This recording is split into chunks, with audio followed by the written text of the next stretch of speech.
I didn't leave because of the knocking under the floor. I left because of the math. That's what keeps me awake in this cramped, drafty rental cabin down in the valley. The simple, cold math of how one thing could speak from two places at the exact same time. My name is Jesse. I spent 20 years working as a commercial HVAC technician until my life fell apart. In November of 2022, I took a winter caretaking gig deep in the Cherokee National Forest, right on the border of North Carolina, just to disappear. It was a private timber frame cabin on 60 acres. The owner was some wealthy developer from Charlotte who used it 3 weeks out of the year for hunting. The rest of the time, he just needed someone to keep the pipes from freezing and run a massive diesel generator in the shed to keep the perimeter security grid online. $1,200 a month, cash, and a free roof over my head until March. I signed the contract on a clipboard over the hood of a truck and didn't ask a single damn question. I was just glad to vanish. The drive up was brutal. Late November, the kind of cold that gets into your teeth. I had my Chevy packed with 3 months of dry goods and Silas. Silas was my 9-year-old bloodhound. He'd lost half his hearing, but his nose was still perfect, and he'd been my shadow since my wife packed her bags. When I pulled up the steep, rutted driveway, the cabin looked incredible. 3 stories of heavy timber wrapped in a massive covered deck. But Silence wouldn't budge. He didn't bark. He just pressed his massive head against the passenger side glass, his eyes fixed on the dense, choking thicket of rhododendron bushes right past the woodpile. When I finally dragged him out by his collar, he didn't sniff around. He kept his tail tucked hard between his legs, sliding into the front door sideways, never taking his eyes off the tree line. Inside, the cabin was freezing. On the kitchen island, right next to a heavy ring of keys, was a laminated sheet of paper. It looked like standard property management stuff. Thermostat settings, propane levels, emergency numbers. But at the very bottom, typed in a completely different, smaller font, were 4 rules. Rule 1. The diesel generator must run from 6 p.m. to 6 a.m. every night to maintain the perimeter floodlights. Rule 2. If the generator engine stutters 3 times, do not go to the shed. Lock the basement door from the inside. Rule 3. The floodlights face outward into the woods. If you see a light facing back at the cabin, do not look at it. Rule 4. Silas is a good dog. Trust him. I laughed out loud when I read that last one. I figured the owner was just an eccentric rich guy who loved his own pets and worried about mountain lions. I threw some logs in the wood stove, fed Silas, and went to sleep. The first 4 nights were paradise. Just me, the fire, and the deep, heavy silence of the mountains. On the 5th night, it happened. It was 1:15 a.m. I was reading on the couch when the house shuddered. The steady, deep thrum of the diesel generator out in the yard suddenly hiccuped. A beat of silence. Then it kicked back on. Another beat. 3 distinct stutters, exactly like the note said. The cabin plunged into absolute pitch-black darkness. The massive outward-facing floodlights died instantly. I stood up, grabbing my heavy flashlight. My instinct as an HVAC guy was to go fix it. It's just an engine, right? But then I felt Silas. He hadn't made a sound, but he was standing right against my shins, shivering so hard his collar tags were rattling. I remembered Rule 2. Lock the basement door from the inside. I moved down the hallway to the heavy oak door that led to the cellar. I slid the deadbolt home. The click sounded like a gunshot in the quiet house. I sat on the floor with my back against that door, holding Silas's muzzle so he wouldn't breathe too loud. We sat there for 40 minutes. Nothing happened. No sounds outside, no footsteps.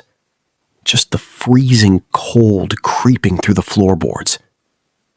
Then, at exactly 2 a.m., The generator out in the yard roared back to life on its own. The floodlights clicked back on, throwing long shadows through the cabin windows. Now, this is where I should have packed up. But in the daylight, your brain plays tricks on you. You tell yourself it was a fuel line bubble, an old battery. But when I went outside that afternoon to check the fuel levels on the generator, I froze. The snow around the generator shed was completely undisturbed. No tracks. But the heavy, padlocked steel doors of the generator housing, doors that required a key on my kitchen counter, were standing wide open.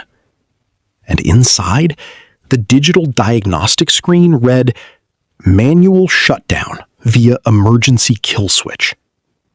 Someone or something had manually pulled the switch from inside the housing, without leaving a single footprint in the snow. I didn't sleep that night, or the next. I kept the lights blazing, my eyes glued to the dark glass. By the 8th night, the exhaustion was making me hallucinate. It was 3 a.m. The generator was humming perfectly. The floodlights were throwing white, brilliant light 50 feet into the dark woods, keeping the shadows at bay. I was staring out the second-story loft window when I noticed something wrong with the light. Rule 3 said, "The floodlights face outward into the woods. If you see a light facing back at the cabin, do not look at it." Down in the thicket of rhododendrons, the exact spot Silas had been staring at on day 1, there was a beam of light. But it wasn't white. It was a dull, sickly yellow. And it wasn't pointed at the trees. It was pointed directly up at my window. My breath caught. I forced my eyes down to the floorboards, remembering the rule. Do not look at it. And that's when the knocking started. But it wasn't on the front door. It wasn't on the windows. It was coming from underneath me. 3 heavy, rhythmic strikes against the floorboards right beneath my feet, coming from inside the locked basement. Silas let out a sound I've never heard a dog make before, a pathetic, choked whine, and bolted under the bed. I grabbed my shotgun, my hands slick with sweat. I stood at the top of the loft stairs, listening. It was moving. The knocks were moving across the basement ceiling, tracking my position through the floorboards. Whoever was down there knew exactly where I was standing. I crept down the stairs, my heart slamming against my ribs. I reached the hallway. The heavy oak basement door was still deadbolted. The brass lock hadn't been touched. Then, the knocking stopped. From the other side of the thick wood door, I heard a sound. It was the sound of a heavy industrial zipper. The kind on a canvas tool bag. My tool bag. Then, a voice spoke. It didn't sound like a monster. It sounded like an old friend from Knoxville. It used my old nickname from the commercial HVAC crews. It said, "Hey, Millie, the fuel line's clear. You can come down now." I didn't answer. I didn't unlock the door. Because the voice was a perfect match. Yes, but it was coming from 2 different places at the exact same time. The first half of the sentence came from right behind the wood door. The second half of the sentence came from the woods outside the window, 100 yards away. I didn't wait for morning. I grabbed Silas by his harness, ran out the front door into the freezing air, and threw him into the cab of my truck. I left the keys in the cabin, left my tools, left $1,000 worth of gear. As I tore down that gravel driveway, my headlights swept across the generator shed. The heavy steel doors were wide open again. The floodlights were still blindingly bright, cutting through the dark. But as I passed the last turn, I looked in my rearview mirror. Every single one of those massive, high-voltage floodlights hadn't been broken. They hadn't been turned off. Someone had physically twisted them in their brackets. All of them. They were all turned around, facing inward, bathing the cabin in a brilliant, inescapable white light. I didn't believe the doll was alive, but I'm not sure I still believe that sentence is true, because I've already said this before, and it ended differently last time. The doll was sitting at my kitchen table, soaked in lake water, facing the stairs, like it was waiting for something to come down. And the worst part? My house was locked from the inside. No entry points. No explanation. Only one problem. I live alone. At least, I used to. My name is Thomas. I think I'm a high school history teacher. I remember being one. I remember facts, not hallucinations, not repeating thoughts, not stories that change when I think about them too long. That's why I took the cabin. Michigan forest, cheap rent. No signal. No people. Just silence. But I'm starting to realize silence isn't absence. It's storage. Because something here is rewriting what I'm allowed to remember. It started with a sound under the floor. I lifted the kitchen board and found a doll wrapped in fabric. Or maybe I didn't, because I clearly remember throwing it away already. But it's here again. Wet. Always wet. Like it exists in more than one place at the same time. Porcelain face. Cracked smile. But now there's something new. A small tag on its wrist. It says, "Stop watching me." I didn't write that, I think. Because the problem isn't the doll moving anymore. It's that my memories are moving without me. I put it in a trash bag, double knotted it, left it outside. I remember doing it once, twice, maybe 3 times. But the morning still arrives the same. 4:17 a.m. Every time. I go downstairs. The bag is empty. The doll is on the table. Except now, there are multiple bags. Stacked. Like I've been repeating the same decision. But I only remember making it once. And that's when I realize something is keeping versions of me I don't remember. I drive into the forest. I think it's the first time, but the road already feels familiar, like I've taken it before, and something is waiting for me to remember why. I throw the doll into the woods. I don't watch it land this time, because last time I did, it was already inside the cabin before I got back. So I leave immediately, no hesitation. But when I return, my engine is already off. I never remember parking. The cabin door is open, and inside, there are wet footprints. But they don't lead in. They lead out. Like something already left and forgot to take me with it.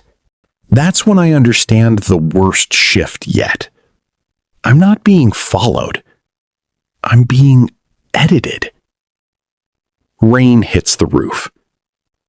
Or maybe it doesn't, because half the sounds are missing now, like someone is removing parts of the night. I go downstairs. The living room is flooded again. But I don't remember the water arriving. I only remember it already being there. And in the center, the doll, standing, facing me.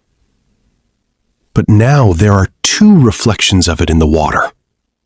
One facing me, one facing something behind me. But when I turn, there's nothing there, except the reflection is still looking. Not at me, at the version of me I can't see. And that's when I realize the truth finally stabilizes. This cabin doesn't trap people. It deletes the version that leaves. I call the property manager, but I don't remember dialing. She answers like she's been waiting. I start talking, but she interrupts me. "This is the third time you've called." I freeze. She continues. "The cabin was never rented, and you were never the first one to arrive." Silence. Then she adds something worse. "You always come back, but you never come back alone." I check the reflection in the window, and for the first time, I see it. Not the doll. Me. Standing behind myself, waiting. I turn around. Nothing. But the reflection doesn't match anymore. The doll is sitting in the passenger seat of my car, already buckled in. And my voice from the reflection says, "You're finally remembering." I didn't start the engine, because I finally understand what's happening. This isn't a story I'm telling you. This is a loop you're reading, because I already failed to stop it. And if you ever feel like this ending sounds familiar, don't ignore it, because it means you've heard it before. From me. And I'm still driving, even if I'm not the one doing it anymore. I used to think that the worst thing you could encounter in the deep woods was a predator, a bear, a wolf, or even another person. But after what happened last winter, I realized the most terrifying thing in the wilderness is something that knows exactly how to use your own mind against you. My name is David Finch. I'm a 35-year-old land surveyor from Bangor, Maine. In November of 2023, I was hired by a private timber company to map out a newly acquired 60-acre plot near the Canadian border. It was completely untouched land, dense pine forest, miles away from the nearest paved road. Because the daylight hours were so short, the company provided me with a small solar-powered cabin on the edge of the property, so I wouldn't have to commute back and forth. It was basic: a cot, a wood stove, and a satellite phone for emergencies. No internet, no cell service. The first 3 days were brutal, but normal. Just cold, heavy snow, and endless trees. But on the fourth afternoon, while marking the northern boundary line, I stumbled upon something that wasn't on any of the old topographical maps. It was an old, stone-lined well. It was hidden beneath a rotting wooden cover, completely overgrown with dead briars. Now, finding an old homestead well in New England isn't unusual, but this one felt wrong. There were no foundations of an old house nearby, no stone walls, just a deep, dark hole in the middle of absolute nowhere. I shined my flashlight down. It was deep, maybe 40 feet, and dry. Out of pure habit, I picked up a small stone and dropped it in. I waited. It hit the bottom, but a second after the sound faded, I heard a faint whisper drift up from the dark. It sounded like a human throat clearing, just a soft I froze. I yelled down, "Is anyone down there?" Nothing. Silence. I shook my head, laughed at my own imagination, and hiked back to the cabin before the blizzard rolled in. That night, The wind was howling against the cabin walls. Around 3 a.m., the satellite phone on the desk started ringing. Now, this phone only rings if the main office logs an emergency. I jumped out of bed and picked it up. There was nothing but heavy, breathing static on the other end. Then, a voice came through.